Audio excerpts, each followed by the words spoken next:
Little birdie told me I need RV advice. Get information straight from the horse's mouth. Little birdie told me I need RV advice. It's Just Ask Gigi with Gigi Stetler and Tom Alexander. Now here's Gigi and Tom.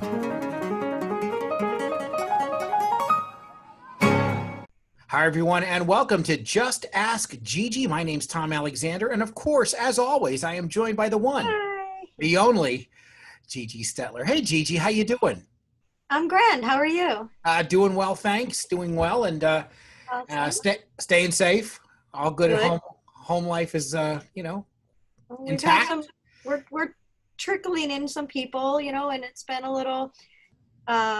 It's been great to see people. I'm just, you want to hug everyone, but obviously we're not. And I know.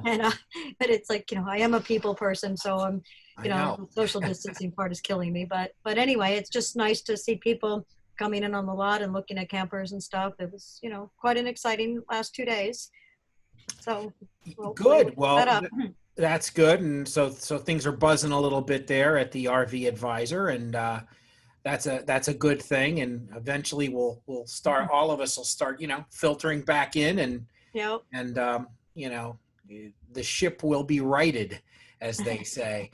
I know we actually have a special feature today on the show, because you spoke with me earlier in the day, and you said, hey, I got an interesting little situation going on. So we're going to take a quick break real quick, and then we'll come right back and we'll talk about that and then actually see what's up. Awesome. All right. This is Just Ask Gigi, back in just a moment.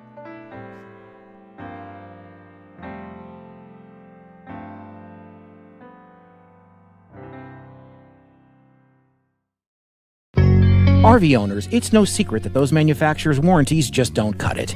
Get the peace of mind you deserve and step up to the RV Advisor Extended Warranty Plan. Visit thervadvisor.com or call 833-229-0911. That's 833-229-0911.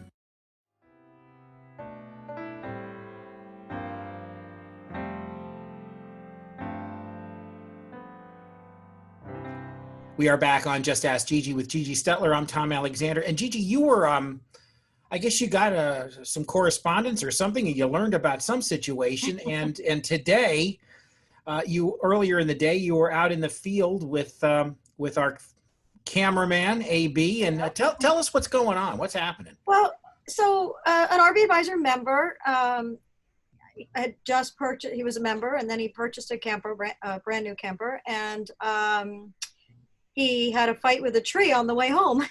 So, yeah, the tree sort of won, but yeah. So I guess that bird that I just heard actually saw the accident, right? So anyway, we'll make a long story short. So he, had it insured and did, followed all of my guidelines of getting insurance and stuff like that before purchase and so on and so forth. And he was close enough to my personal dealership, so he made a claim and he brought it to us here. Mm-hmm. And I personally wrote the estimate and sent it off to the insurance company, and the insurance company sent me back their written estimate and chopped me in less than half. So yeah, so and in the first time, and I don't even know how many years, but I fight battles with the, with adjusters and even either at my personal dealership or, members where they'll show me, pictures of something, and I could pretty much write an estimate over with pictures, for the most part. I can't see the unseen, but I can at least get a preliminary estimate going. So anyway, went back and forth with this adjuster who was telling me how, to make this repair. And it was a 2018 model. And so I told him, I said, I can't fix it like that. I said, in order, it's a metal sided trailer, and the way they're made, you have to remove the metal from the bottom up.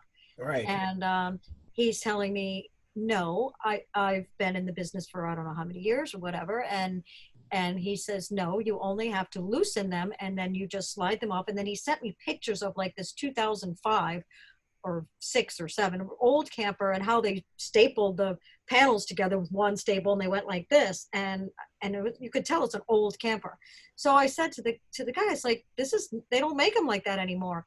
And anyway, we went back and forth and he just wasn't getting it. And he was, kind of insulting me and basically saying, well, I've been in the business for 50 years and and I've only been in business 33 years. And I mean, it was just like we got into this stupid battle, whatever. So long story short, I decided to film exactly what I was telling him how to repair it.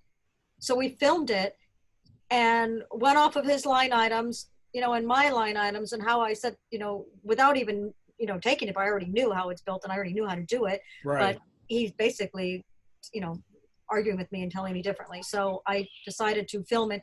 And, the reason that I did that, because I'm obviously going to show it to him, but I want our members to know that, that we're here for you, that if a situation like this comes up, because I'm going to win and I'm going to get the hours that I deserve to get this fixed. And I'm not going to put it back together half-assed for the customer.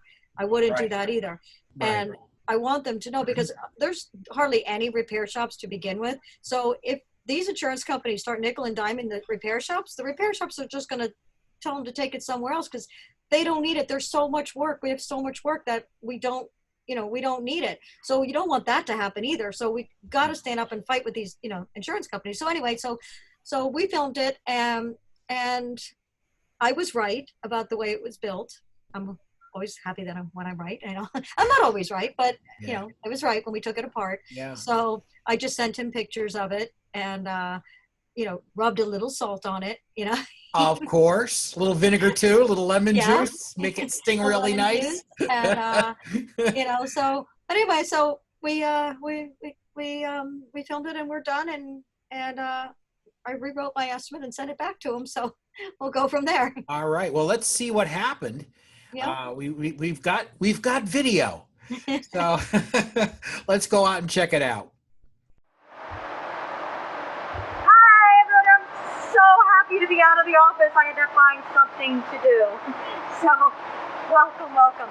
So I have an interesting story today, and we have an RV Advisor member who had just purchased a new camper, and on his way home he hit a tree. So luckily he was an RV Advisor member and called us right away and about what to do, told him to make a claim and so on and so forth. So he ended up bringing the RV to my personal dealership here for repairs. And we wrote up an estimate and sent it off to the insurance company, and the insurance company sent us back a little less than half of what our estimate was suggested. So I thought that we would do like kind of an interesting breakdown of, because sometimes you really need to know sometimes what you're doing and dealing with these insurance companies, and you better be able to back up what you say. And going back and forth with the adjusters, and their job is to save the insurance company's money, and repair shop's job is to make a profit. But so somewhere in the middle, everybody has to meet. And I just thought that it would be interesting because the point of the RV Advisor is to be the middleman between the insurance company and the customer and the repair facility to make sure that the job is done professionally without cutting corners. So here we are in the shop in this unit that met a tree. And so I'm going to bring Stefan over here, my trusty mechanic and technician, and we're going to handle it. And we have Christina on my left here holding the paperwork. And we're going to tackle this piece together. We're not going to tear the whole thing apart, but we're just going to make, some investigative studies. Now, I've done this for many years, and I've taken them apart, and I know what's behind the walls, and I know how they're made, and I know what the procedure is. So I just thought that we would just get into it a little bit so that you can understand what we do at RV Advisor and how we act as your liaison between you and the insurance company. So, Stefan, why don't we start by taking this piece off, this corner molding, which the corner molding is what holds your entire camper together. And you know, they have front corner bands, side bands, top bands, lower bands. So when we take this apart, we'll be able to see. Now, the insurance company only wants to basically pay for replacing the damaged metal. And that makes perfect sense. Of course, they shouldn't be responsible for anything else. So we've got here 4 damaged panels. 1, 2, 3, 4. And this one's got a little pimple on it, but we may get away with that. So we've got 4 damaged panels. So we pulled out the window just before we started, just so that we can get an idea here. And so their idea basically is to just think, if I take this off, I can just pull these out and just put the new ones in. So Stefan, why don't you just kind of show us how that is going to happen? Carefully without cutting yourself, because it's like a tin can. So they're interlocked and they're stapled together. So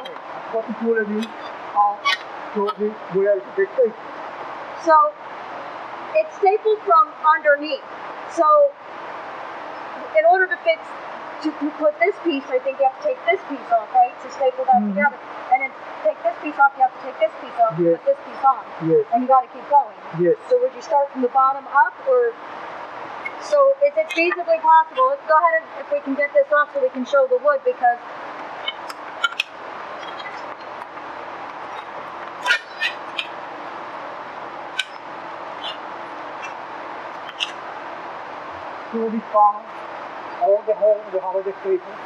so the staples are on the bottom, so they're interlocked, and that's how they lock up under. So I'm not sure how we would be able to just now slide in a new piece and attach it, but by the time we get to the top, to the piece that they don't want to replace anymore, how would we attach that last piece without taking off the next one? This one over there, you don't need to remove this. Right, that's the top beige one. Yeah, you don't need to remove. But we're working from the bottom From up. the bottom to the top. Okay, so and here, Christina, if you want to get pictures of this broken structure here. So they didn't allow for any rebuild of the structure. So in order to replace this piece, Stefan, this is a 1x2. We would need to go from the bottom and replace this piece from the bottom to the top, correct? The bottom to the top.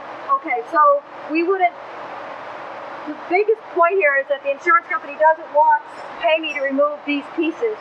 So how am I going to fix this piece? You can't splice a 1x2 together to get the same integrity that the unit has right now. So this obviously came separated from the front wall. So Stefan, want to take this one? To take out this one, we need to take out this one. Okay, in each piece of wood, have one stake. Right. And this one, I have 3 stakes. Okay, so we're going to take off. Okay, so you're saying You don't can take it off, you don't take it out this one. You break it this one. okay. So now for humor me, for insurance purposes, you're telling me that you can't get this piece off without taking this piece off. Yes. Okay, so now show me how you're going to get this piece off. So now this piece, they weren't paying to replace because there's no damage on this piece. Okay, to remove this, I need to start from over here to the bottom, to the top. Because you have no access to get to No, no, because each panel have a stake on the bottom. So, okay. So, and now, when we get to the bottom, the water heater has to come out, correct? Yes. So you have to disconnect the plumbing, the water lines, Yes. whatever, all your lines. And then this outside shower would have to You have to disconnect all the code. take that off and take this off, but possibly not the shower fittings, right? Just the door. Okay, but the water heater has to come out, this has to come off. So when you take this piece off, what are our chances of them not getting damaged to put them back on? Only can do damage maybe this one. This two. This two. That would not get damaged. But no, maybe have a danger because it's long. Oh, that's the long piece. Yes, long. It's from over here to where I'm. It goes to the back. So, so when we pull this water heater out, you've got to, I guess, pray to every body up in the sky to pray that you don't make a dent in this. What is it? It's tin, right? Yes, tin. It's tin. So the chances of not bending this while you're pulling the water heater out are are kind of slim. And the cost of the metal is not expensive. The metal is fairly cheap. It's just the way it goes together. It's like a puzzle that you have to go like that. So it's labor intensive, and that's kind of where we need to make our argument. And the argument that I had with the adjuster was he's in the business for 50 years, and he sent me a picture of how they're just stapled like this.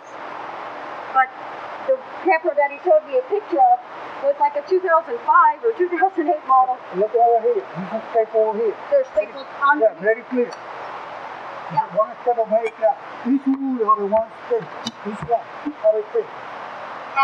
But now we're at a standstill. You're saying because you can't take this off. I'm not going to remove this one. I'm going to remove all this one.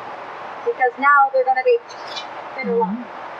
So, and we can't replace that piece of wood until we. Yes, I need to remove everything over here. Everything. To get to that piece of wood. Yes. Okay. And then the front, we were kind of having a thing going back and forth between is it metal or is it fiberglass? And it actually feels fiberglass, but it is possible that it is metal.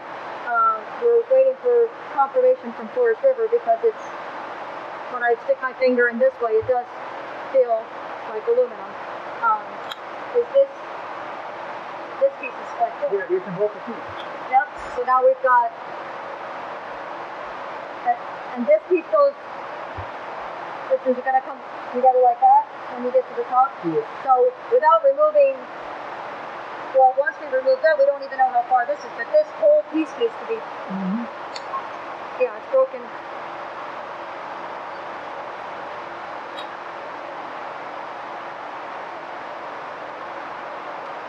Yeah, it's broken all the way down to at least here, so we won't even know what. And we don't even know about the condition of that piece because it should hit there too. So until we get all the metal out, we won't know the condition of all the 1x2s that could be broken. So, okay, I think we got the message. We got the point, right? We'll send them back these pictures, and even with his 50 years of experience, the insurance adjuster, we'll go back to him and tell him that it's impossible to do it the way he's asking us to do it and not remove the bottom pieces. So, great, thank you very much, Stefan. And Tom, we'll be right at you. Well, Gigi, I'll tell you, that's really something. You went through all that and really broke it down for us, even for the novice, someone like myself. I was following the action. So let's put a bow on this. I mean, it's you were able to get that squared away, and now hopefully this guy that has 50 years, or it could be 1 year 50 times. We're not sure about that experience, but go ahead. It's not just it's different when you're sitting at a desk and you're looking at pictures of or you go, you talk to the factory or the factory's flat rate hours and stuff like that. That's one thing as opposed to actually physically doing it yourself. And the other thing is that they don't take into consideration, the cost of doing business, and each shop has different labor rates, and it's based on their area, cost of living, cost of doing business, so all of that's, factored into their hourly labor. So anyway, you have to take all that into consideration. But the thing is that as a consumer, you don't need to know all of that stuff. You just need to, follow our lead, buy the right insurance, make sure that the policy, is stated value and things like that. And if you have a situation like this, like if I had seen that on video, if someone sent me a picture and I didn't physically have the camper, if I had seen it on video, I would have wrote the estimate exactly the same because I know how they're built, so I would have done the same even off of an estimate. So that's the point. If you get into a situation where the shop is telling you, oh, the insurance company only approved so much. Now, there are shops that are unscrupulous and are going to charge too much. They're going to try to overcharge. So there is a happy medium, where it could be negotiated, where the customer doesn't, isn't out of pocket except for his deductible. So, there could be other situations too as well. But anyway, so that's what we're here for. That's what we do. We want to be the mediator between you and the insurance company.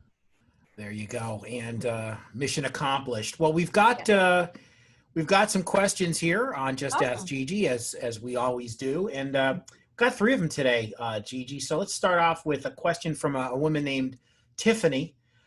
She asks, what is your favorite fifth wheel? What can I afford, or what's my favorite one? Well, why don't you give us your all-time favorite? We won't worry about price, but then we'll give us one that might, be a little more affordable and a real good unit. I mean, back in the day when there were more choices on higher end fifth wheels, where there's not as many high end fifth wheels as there used to be. Carriage made a beautiful camper. Travel Supreme made it an amazing one, but fast forward now today, and I'm not saying it because I sell the brand, but like the Sierra price range, Forest River price range, I don't see any reason to spend that money that, back in the day when we used to, spend $140,000 for a Travel Supreme. So I would have to say that I'm completely, I buy more floor plan first, because floor plan is more important than looking at the overall construction. I mean, Grand Design makes a beautiful fifth wheel. Jayco has a beautiful fifth wheel. Forest River does make what they're all equivalent in the price range. So if you want a $50,000 to $60,000 price range, there's 10 different manufacturers make stuff in that price range. You have to buy the floor plan, because if you don't, then you can work with that floor plan and then compare the quality, after you touch it and feel it, kind of thing. But remember to support the local dealer, and look at what the local dealer has or has access to, so that, you can get service on it, or buy a used very high end fifth wheels, like buying a used Mercedes, kind of thing. Sure. And redoing. But I always, at this point now, like, I look at the floor plan. I need to know how much kitchen space that I want to have. If I need a king bed, I want my bathroom connected to my bedroom, whatever. Those kind of things is what you really need to look for. And then you work from there to the quality. Gotcha. All right. We have a second question. This one is from Bob. And he asks, what year is a used Class A too old? I see where he's going here. He's at, how far do you need to go back on a Class A, and then tell us what? Did you say gas or was it gas or diesel? He didn't specify on that, but he's asking how far can you go back on a Class A? If you were buying a diesel, I've sold a 98 not long ago in a diesel that keeps on trucking. That's, they had good bones back then.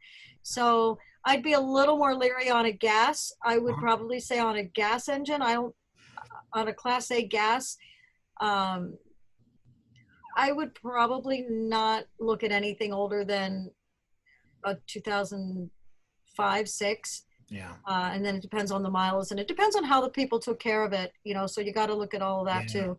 But they did, in 2005 was a very good production year, and 6 towards the end of 2007 is when it started going downhill in 2008. So you want to look at the sticker on it, what it'll tell you the manufacturer's date. The manufacturer date is really important, which it could be 8-9 months, prior to the model year. So you want to look at that. But look at the condition, look at the chassis, look at the miles. You don't want something, I could tell you, you don't want to find a 2005 or 2006 that has 20,000 miles on it. That you need to run far, far away from. Okay. You Well, want that's one that's been driven. gotcha. Not Well, that's sitting. good to know. Yeah, that's super important. People Yeah. always, I found one, 15 It's year only old got 20,000 miles, and they have no idea that is the worst thing that could possibly happen to a motorhome. right. Is for it to sit. Kind of opposite of what you might be thinking, right? It's like, the Exactly. less miles, the better shape it's in. It's the opposite. Yeah. So we have one more question. This one's from Alex. And Alex asks, where does the donation money go? Now, I'm assuming that means the RVACA, the donation money. Where does it go specifically? It goes obviously into the bank, into the nonprofit account, and it's distributed when needed. Mm-hmm. Like right now, our focus is on the Coronavirus Assistance Fund, and so what we're doing is the RVs that are out around the country, we're actually paying either RV owners or RV dealers for those rentals. So the money is coming from that fund and paying the dealer directly to bring the healthcare workers an RV. So it's paying for that rental. So that's what our focus is right now. But in general, our focus is on whatever needs to happen. And but the membership dues, which is more important than the donations, if everybody registers their RVs and pays the membership dues, which are $50 a year. And I have a situation going on right now with a Lemon Law Assistance Fund. The biggest, what our mission really is to help people in need for repairs that fell short in between the cracks of the warranty and no warranty, and dealer not stepping up, and they've got their life savings on the line, and that's where we step in and pay for a lawyer if we need to, or pay for repairs or whatever it needs to happen. It comes out of that fund. So that's what those donations are for. Great. Well, there you go. And if you do want to make a donation, or if you have an RV and can help on a loan to help the folks who are on the front lines fighting the coronavirus, the RVACA.org is the place to go. You can learn more about that. The RVACA.org. That's where you can go. Yep. To learn I was going to more. say that if not just for donations, but register your vehicle, because we now have the RVACA has a national RV database now. So it's $50 a year for your membership dues, and that registers your vehicle for that year, for as long as you have it. And what that does is, like, we get all the notices for the recalls that are coming out that pertain to your VIN number in your vehicle. And so you can stay protected and stay in the knowledge. If there's a class action going on, that your VIN number may pop up on one of our databases that you could possibly be affected by or be involved in it. You don't even know it. So we have this, that's what we're doing with the RVACA membership dues, is it puts you in that database to keep you, in the loop. But if a day comes when you are not getting coverage or something and you need help, those funds that are in that fund go to help you. Excellent. Okay, well, that is good, valuable information right there. We certainly appreciate that. It is it's the RVACA.org, and you can learn an awful lot by just visiting the site, and of course, in helping out as well. Well, Gigi, it's been a lot of fun, and it was very interesting to see your adventures out in the field today, and we learned a lot there. And we'll be doing a lot more of that on the show. Yeah, I need to. Next week, I'm going to do something else. Yeah. All right. Well, very good. Once again, always fun to do this, and great to see you, and stay safe. Continue to power on and power through this whole thing. And we'll see everybody again next Thursday at 2 p.m. Eastern time. This is Just Ask Gigi for Gigi Stetler. My name is Tom Alexander. We'll see you next time. Bye. So long, everybody.